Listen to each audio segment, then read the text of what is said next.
To me, it's the most exciting part of the whole fair. Trailers start arriving. All kinds of just open spots. And you come back the next day, watching it just build. And the next day, it's a whole city. Unbelievable. Over 285 acres. Biggest food festival in all of West New York. Nothing compares to it. Think about that. It's the largest food festival. That's pretty big. And it's an unbelievable midway, too, that you can have a lot of fun. I even go on the rides. So if you get me to go on the rides after all these years, you know it's pretty cool. And safe. If you're going to serve wings or ranch, I don't want to do business with you. I get up and leave, even if I don't get the wings. It's either blue cheese or wings. No fucking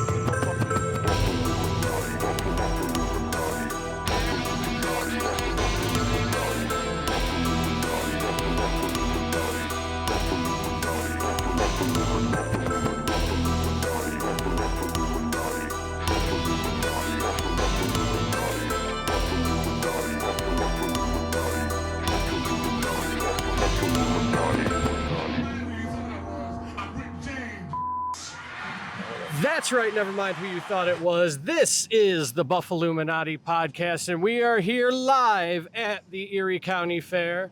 We are your keepers of Buffalo secrets. I'm your host, Jake, and joining me, as always, is my co-host, Jeff. What's up, man? Hey, man, I'm feeling great, but I know it's no secret, but we're talking about the fair. Probably the worst kept secret in the Erie County area. Especially with our, are you kidding me? The 100th anniversary. We're 100th super anniversary excited. of Straits at the Fair. We got this beautiful archway here, and we're going to be taking a look at some of the stuff that we got going on at the fair. We're going to talk to Bob Brunner from JP Fitzgerald's, who we talked with last year. The man. Yep, he's been giving us a ride around, showing us the fairgrounds, and we're going to talk with him and some vendors. And yeah, man, I mean, it's going to be a great day today, despite the rain. So far, the hospitality's been great, and I'm just seeing what we can get into with our early preview at the fair. Exactly, right. So yeah, let's get started on this fair preview, and we'll get to it. We're not worthy. Wow. So we're excited to be over here at the brand new and improved, ADA approved, Yahweh Indian Village here at the Hamburg Fairgrounds. I wasn't able to make it out last year, so I'm not sure what it looked like, but I remember a few years ago, and this is definitely an improvement. I'm really excited to see the Longhouse back. Absolutely, yeah. It's great to see. I think it's a lot bigger, but also, like you said, ADA approved now. You guys spoke of the ADA compliance down at Indian Village. Pretty much the whole fairgrounds is now ADA approved. You can go into the concert venue at the main stage. They've done such a great job letting people in wheelchairs and walkers have access to every ride, to every entertainment venue, just like everybody else. That's a really cool thing. You know, there's plenty of handicap parking for people and easy maneuverability for all these people that need it. We take it for granted. The Erie County Fairgrounds doesn't. We make sure that we involve everybody. We want everybody to enjoy the fair just as the next person does. You know, it's all handicap accessible and compliant, just a complete remodel. We got new seats, new benches, a whole new dance floor over here.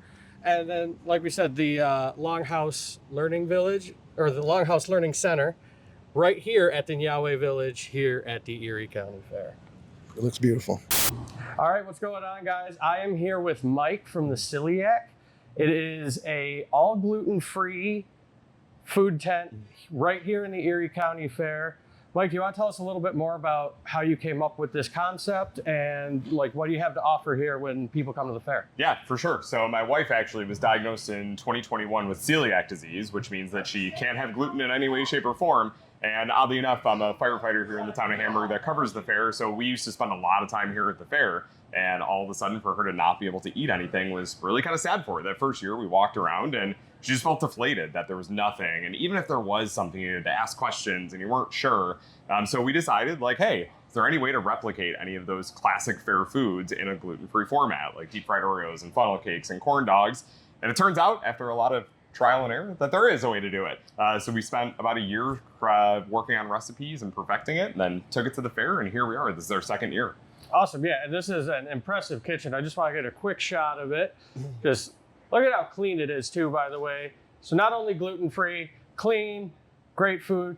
So you said like deep fried Oreos, you got funnel cake. What else do you have to offer? Yeah, so deep fried Oreos, funnel cakes, blooming onions. We have corn dogs. We have fresh cut French fries. So some of those things, like fries, for example, right? Naturally gluten free, but from other stands that also do like chicken fingers and pizza logs and things like that, you can't even fry fries in the same thing as a pizza log and have it be safe for someone with celiac disease. Like even that contamination in a fryer would not be okay. So everything back here, we've got all of our distributors, all of our ingredients, everything we know is gluten-free, and that's the only thing that comes into the stand.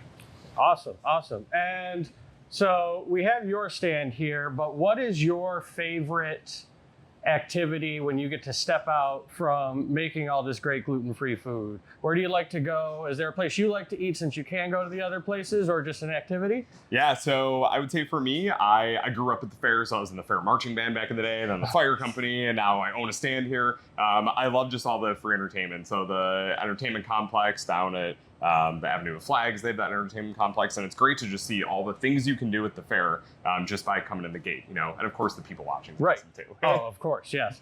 Well, hey, Mike, thank you so much for your time. We appreciate it, and make sure you guys check out the Celiac right here at the Erie County Fair. Thanks for coming. All right, Bob, so we're off camera now, but what do we got going on over here? This is absolutely incredible. This is 2 9-hole putt-putts at the Erie County Fair. Each hole was designed and made by members of the community. It's a contest that the fairgrounds had run, and man, did they go over and above. They made all kinds of cool looking holes, man. Yeah, I mean, these look amazing, and you know, the fact that it's designed by the community, we got something to celebrate all the creative people here, and I mean, this is just beautiful. I can't wait to play on this. Yeah. What a great idea. It's a ribbon. Oh, this is dope. You got the blue ribbon hole here, Jeff. Look at that. wow.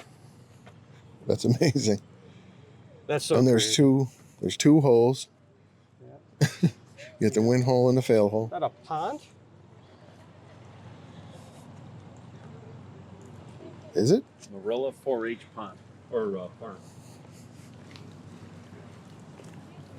We have this Got a beautiful. fountain on a rock. I think that's kind of cool. Yeah.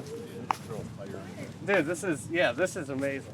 This is that's gonna go right up into the thing and drop straight. Yeah, this was gonna piss off a lot of people. And then, oh my God, How you even do look this? at all Yeah. the hazards behind it once you get through. Yeah. All right, so now we have Bob Brunner here, owner of JP Fitzgerald's and fair expert, I guess would be the proper term.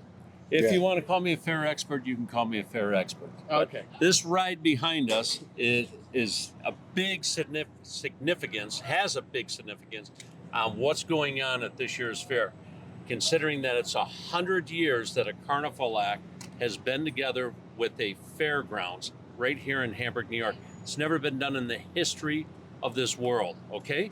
Never before has a Carnival Act been with the fairgrounds for 100 years. When I was a little boy, I used to stand up there and watch these motorcycles run around in a wooden track. It's called the Wall of Death. You've got to be here and you've got to watch it. It's amazing. It'll bring back childhood memories, man. Yeah, absolutely. I mean, I remember this as well, and it's just a great show to see. It's great to see it back, and I just love how it looks. It looks like it just ultimate fair circus, just fun, I guess would be the word. It's a lot of fun. The whole fairgrounds is fun. Whether it's hot, sunny, cloudy, or raining, you gotta love the fair. And that's what people in West New York do. They come out to enjoy the fairgrounds. We give them a big thrill, and they love it. That's right. Well, Bob, thank you so much for talking to us. Thank you for bringing us to the fairgrounds today, giving us a little sneak preview. You know, Jeff, any final words before we sign off here today? Hey, I think, again, thank Bob for his hospitality. The fair, this preview is amazing. I mean, we're lucky as hell just to be able to do this. And I think 100 years is something to be super proud of. And it's right here in Hamburg at the fairgrounds in Western New York, Erie County Fair. That's right, and that's no secret. Just remember one thing, opening day, bring 4 cans or more, okay? Your donation will get you in of bringing 4 cans free entry into the fair where you can enjoy over 100 different entertainment acts throughout the course of the day, throughout the course of the weeks that the fair will be running for its 12 days. Make sure you bring the cans. That food is instrumental in supporting our local food bank, okay? It's last year we ended up collecting from Western New York almost 141,000 pounds of food. Wow. 2 years ago was 90,000 pounds. The fairgrounds had hoped that maybe we could hit 100,000 pounds, but Western New York community came out in droves. They brought their cans, and it's in the crucial time for the food bank to be able to get food in the middle of August. It's not Thanksgiving, it's not Christmas. So the Erie County Fairgrounds, the rides, the food, the music, the entertainment, it's much bigger than that. This is a big community event that West New York appreciates. Right. And I think, as Jeff always says, Bill's Mafia, the 716, we know how to show up for the community, and it's another great thing. Let's get to 150,000 pounds this year. Let's make that the goal. Wouldn't that be beautiful? All right. Yes. Well, Bob, thank you so much once Thanks again. guys. And Thanks, Bob. this has been the Buffalluminati Podcast, live from the Erie County Fair. Make sure you get here for the best 12 days of summer. Woo! All right, Jeff. So that was our fair preview. Short and sweet, mainly because we got rained out of there. But I can't wait to go on a sunny day and just check out all the stuff that we got to check out at this preview. Once again, thank you to Bob for having us. We appreciate you. And shout out to JP Fitzgerald's. And shout out once again to the Erie County Fair. And make sure you check them out. Jeff, what else you got to say as we finish this up here? What was your favorite part? From what we saw, I think the Nyaway Indian Village, I thought that was the dopest thing I saw. We didn't really get to see too much in the short time we were there. Right. It's also hard with everybody setting up. Like, there was still a whole bunch of stuff. Like, they're finishing up today, or tonight rather, and then they'll be ready to go for Wednesday. But that was impressive too, just to see that, because they were fitting things in tight places. They were moving fast around tight corners. But yeah, it was great. It was kind of weird to see it completely empty like that. It would have been better to see it, I think, with the lights on at nighttime and nobody there. It would have been a weird vibe, but it would have been dope. The haunted fair. Yeah, it would have been spooky. That'd be cool if they did something like that in October. Oh, for sure. We need something like that. Well, we know a guy, so we can go to Fair Expert Bob about that. Yeah, but I mean, I'm super excited. Mostly about the food. I think my fair experience is looking like 2 rides and a bunch of food. Right. Yeah, it's the biggest. This is what do you say? The biggest food. The biggest food festival in Western New York. In Western New York. And one thing we didn't get to mention while we were there, mainly because it was way out of the way and hard, but I just do want to make sure that we talk about the events that are happening at the grandstand. And, you got Gabriel Iglesias, Fluffy coming, Travis Tritt, the Ultimate Night of Destruction and Demolition Derby as always. And then the I Love the 90s tour is the other one that I'm looking at, with headlining is Vanilla Ice. Yeah, I saw that. I don't know if I'm excited to see him as much, but the tour sounds dope. I don't know who else is on that, but it sounds pretty cool. Let me see real quick. I got it right here. Rob Bass and Young MC are the other two. So actually, it's not a bad lineup at all. It's very good. Erie County Fair is pulling them again. August 10th. Make sure you check that out. All the other 90s kids. No Young Gravy this year, though. Sorry, kids. Yeah. Sorry, Gen Z. And then the Happy Together tour for the Boomer crowd, the Turtles, Jay and the Americans, Badfinger, the Vogues. Yeah, something for everybody at the fair, as always. For real. Yeah. So that's been this episode of the Buffalluminati Podcast. I'm your host, Jake. Joining me, as always, my host, Jeff. Make sure you like, share, subscribe. Make sure you go to the fair. Check it out. And we will catch you on the next one, which will be, I believe, next week. We're doing 3 weeks in a row here, Jeff, back to back with our schedule. Holy cow. But Holy cow. So much content. yes. And So much busy. Exactly. And even more coming at you. So we will see you on the next one. Take care. Peace.